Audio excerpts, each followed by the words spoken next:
1, 2. Vous entendez? Un peu.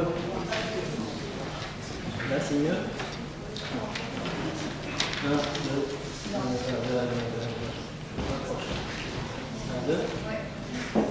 Et pour moi, oui.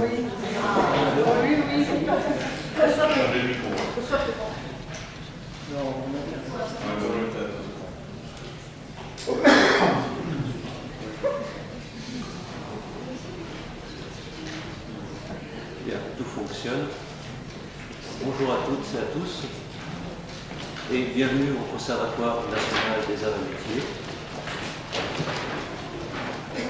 Je dirais que vous avez devant vous un président heureux d'accueillir des participants que je vois nombreux, membres des associations du CNAM, des ingénieurs, des managers, des assureurs, mais aussi des écoles.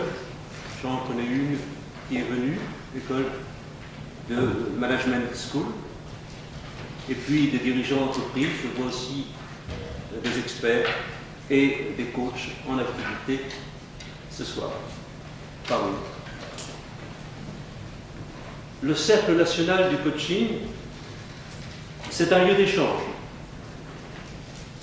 C'est un lieu de réflexion autour de la question du coaching et plus largement des problématiques de l'entreprise liées au management humain. Le Cercle est un laboratoire d'idées. Ce soir, Gilles Corpos, que je remercie pour sa présence, nous parlera des émotions, de l'utilisation du savoir-être pour le coach, une posture et une manière d'être. Sur la plaquette de présentation du Cercle national du coaching, vous trouverez toutes les informations pour contacter l'association. Je vais vous présenter rapidement les membres de notre bureau, à commencer par notre vice-présidente, qui peut se montrer, Jenny Jo Delblon, que je remercie. Également notre trésorière, Katia Vermès. Notre secrétaire, que je vois ici, Odile Iguillier. Notre trésorier adjoint, debout, Jean-Louis Verdier, et puis notre secrétaire adjoint, qui peut se montrer, Christian Giraud. Vous pourrez les retrouver à la fin de la conférence, au moment du pot, au moment de cet espace de convivialité. Je vais vous dire quelques mots sur le coaching. Venant du métier de la formation dans les ressources humaines, universitaires, puis dans les entreprises, c'est tout naturellement que j'ai développé la pratique du coaching. Je dis tout naturellement, parce que j'ai envisagé dès le départ mon métier de formateur comme un artisan envisage le sien. Le travail sur les outils, c'est le socle des compétences pour le formateur. Et puis un jour, un manager rencontré dans une formation vous sollicite et vous lui prodiguez des conseils en management. Encore les outils, le savoir-faire de l'artisan. Je me suis, dans certaines situations, je me suis rendu compte qu'apporter ma solution à partir de mon diagnostic sur l'organisation pouvait s'avérer insuffisant. Quelquefois, en effet, j'ai pu constater que le conseil n'était pas apparent. Mon expérience est alors enrichie de formation. Formation au coaching, à tenir une posture singulière, à ouvrir large l'équerre en quelque sorte. Faire émerger la solution chez le coaché, en tenant compte de sa personnalité. Voilà, en quelques mots, les étapes qui m'ont conduit au coaching. Ce qui me nourrit dans le coaching c'est de pouvoir accompagner aujourd'hui des managers ou des dirigeants à mieux gérer leur posture, leur responsabilité, à mieux faire fonctionner les équipes. En effet, quand une équipe fonctionne mieux, c'est bénéfique pour les individus dans l'équipe, mais c'est bénéfique bien sûr aussi pour l'institution, aussi bien le collectif que l'institution. Cela permet, j'ai pu le constater, au talent de chacun à l'intérieur de l'équipe de s'épanouir. Le manager est souvent un expert dans un métier, mais le management n'a pas de lien direct avec le métier. Ça s'apprend tout simplement.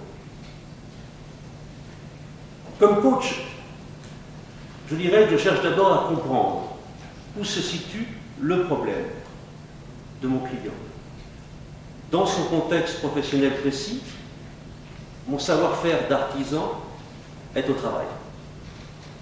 J'utilise dans ce cas précis ma casquette de conseil. Les modèles conceptuels me servent à analyser la problématique de mon client.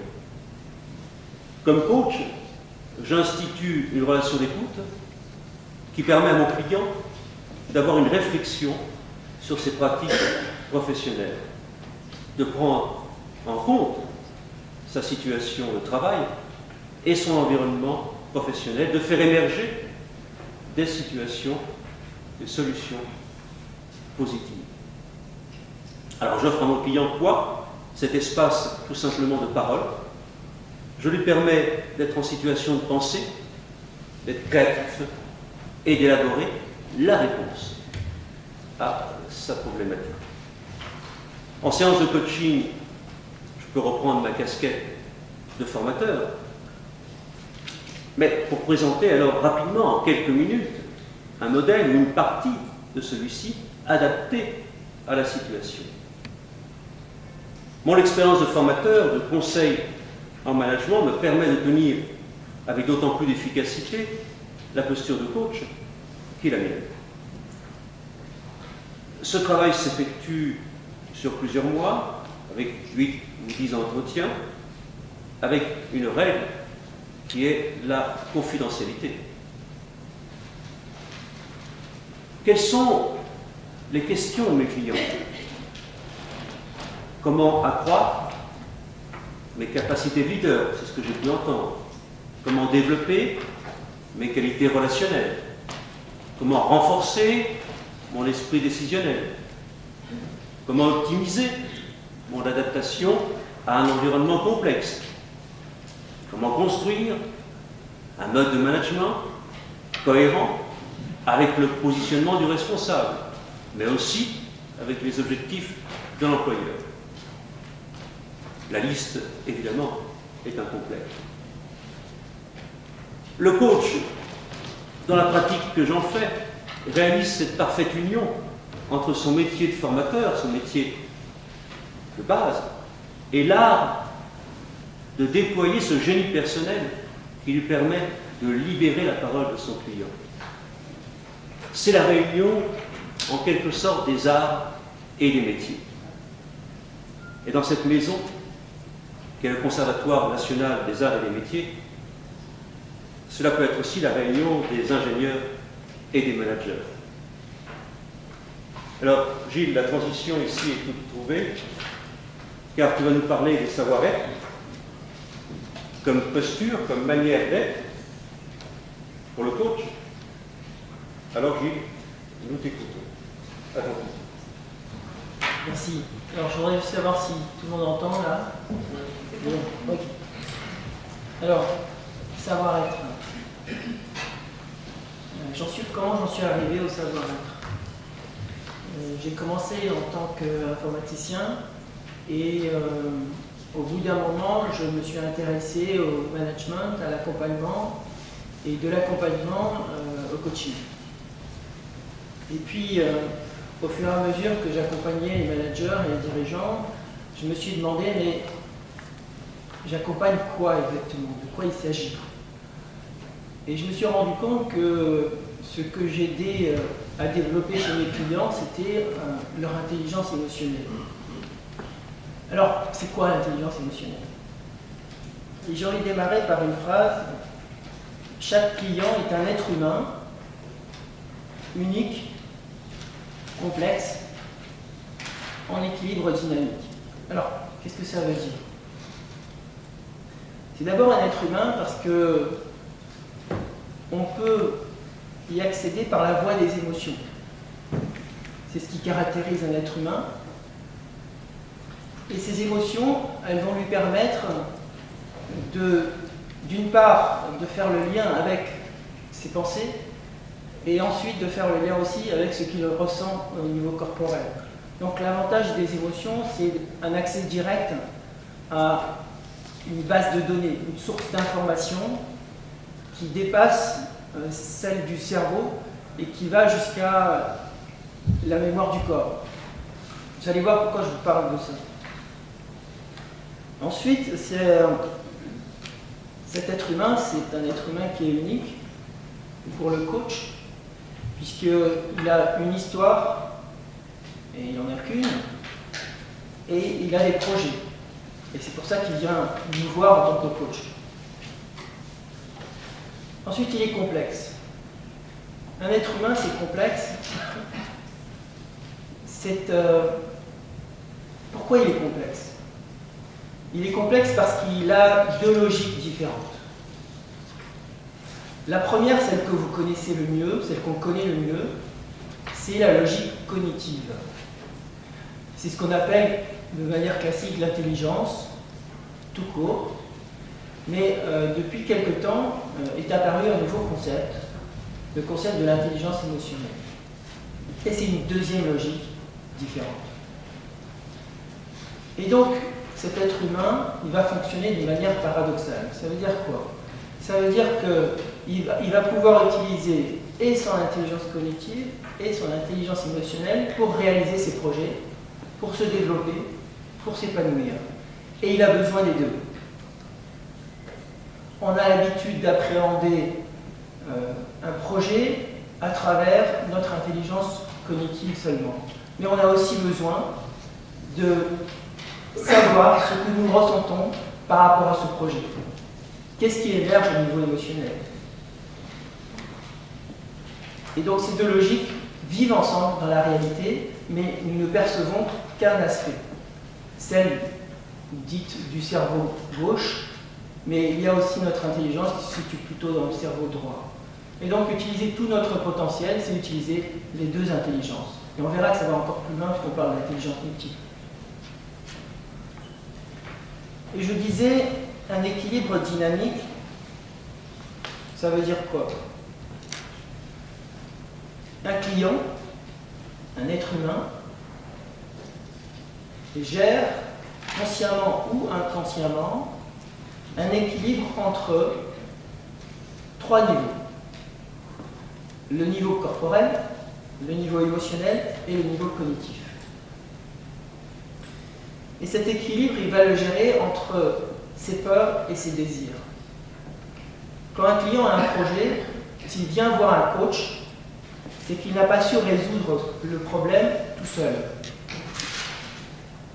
Et pourtant, il a une intelligence cognitive qui est bien développée souvent, mais malheureusement, il ne va pas se servir de ses émotions.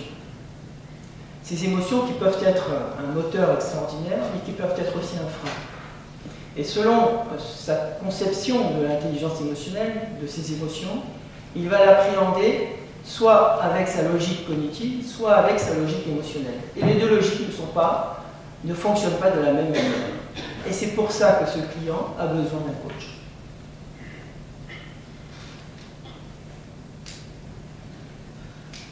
Alors, je voudrais vous parler d'un aspect qui me paraît important, intéressant, pas très novateur, hein, c'est un aspect qui a été déjà abordé, mais qui n'est pas suffisamment valorisé, c'est faire la différence entre l'individualité de notre client et sa personnalité. On a tous entendu parler de la personnalité, c'est quoi la personnalité? Dans personnalité, il y a persona. Persona, c'est masque. Le masque, c'est la somme des expériences qui ont été enregistrées depuis notre conception. Cette somme d'expériences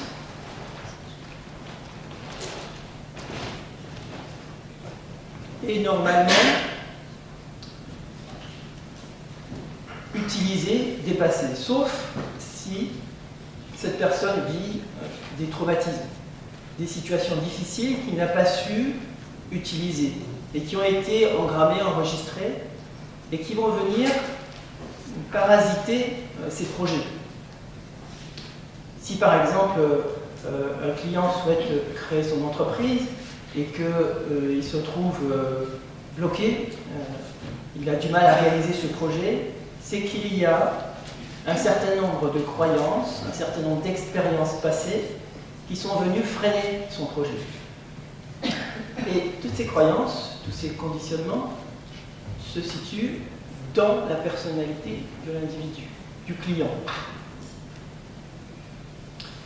Et une manière qui nous permet de nous libérer de ce système de croyances, de libérer le client du système de croyances, c'est de le voir non pas comme une base de données qui contient toutes ces croyances, mais comme un individu, une personne qui est détachée de ce système de croyances, de sa personnalité. Et du coup, il n'est plus victime, entre guillemets, de ces traumatismes. Il va pouvoir prendre du recul pour utiliser ses croyances ou ne pas les utiliser. En tout cas, il est bien au-delà de ce système de croyances. Je prends un exemple. Si je crois par exemple que pour créer une entreprise, il me faut 20 000 €. Je peux me limiter par cette croyance. Mais il y a d'autres possibilités que je peux utiliser pour éviter de me freiner à partir de cette croyance.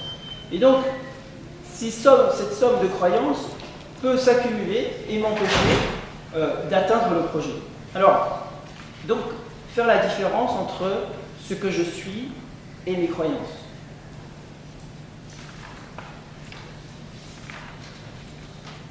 Je vais prendre un ou deux exemples concrets. J'ai accompagné une personne qui était dans un état dépressif et qui avait une colère après lui et qui avait du mal à sortir de cet état dépressif qui l'empêchait de réaliser ses projets, justement. Et qui était enfermé, qui ne répondait pas à toutes les invitations. Et ça a duré pendant des mois. Et puis, on s'est rencontrés, on a échangé et on a travaillé justement au niveau émotionnel. Comment on a fait? On a travaillé non pas au niveau de son système de croyances, comme on l'appréhende souvent, dans une approche plutôt analytique, mais on a travaillé directement au niveau des émotions. Et du coup, le fait d'aborder la problématique à partir de ces émotions nous a permis d'aller plus vite et d'aborder ce problème au niveau de ce qu'on appelle l'intelligence du corps. Ça a été possible parce que justement, cette personne-là n'a pas essayé de réfléchir et de comprendre le problème. On a au contraire abordé ce qu'il ressentait directement. À partir de questions, qu'est-ce que tu ressens? Et au fil des questionnements, cette personne s'est rendue compte que, comme par magie, c'est vrai que c'est assez surprenant, sa dépression avait disparu. Et donc c'est vrai que c'est étonnant, et on se dit mais comment c'est possible? Parce que par une approche classique, on sait très bien, tous ici, que sortir d'une dépression, ça demande un travail sur 6 mois, 1 an, 2 ans, voire plus. Alors comment c'est possible? C'est possible parce que on s'est rendu compte, et certains travaux, par exemple, de David Servan-Schreiber en parlent, on s'est rendu compte que notre intelligence émotionnelle se situait aussi au niveau du corps. Et que une situation traumatisante, c'est ce qu'avait vécu mon client, va générer physiologiquement une rupture de certains synapses. Et ce qui reliait les synapses à ce souvenir. Et donc du coup, il y avait comme un dysfonctionnement cérébral. Et en abordant la problématique de manière analytique à partir du cerveau, on ne pouvait pas résoudre le problème puisque cette zone qui était touchée par le traumatisme ne fonctionnait plus. Il n'y avait plus de lien entre les cellules nerveuses. Vous savez, quand une personne vit un traumatisme grave, un accident par exemple, elle a du mal à se rappeler de cet accident. Plus c'est difficile, plus elle a du mal à se rappeler. Pourquoi? Tout simplement parce que physiquement, il y a une rupture qui se fait dans le cerveau qui protège la personne pour éviter une souffrance trop forte. Donc c'est un fonctionnement qui est normal. Mais cette rupture se fait au niveau du cerveau. Se fait au niveau du cerveau, donc de l'aspect cognitif. Et si on aborde à travers les émotions, vous savez bien que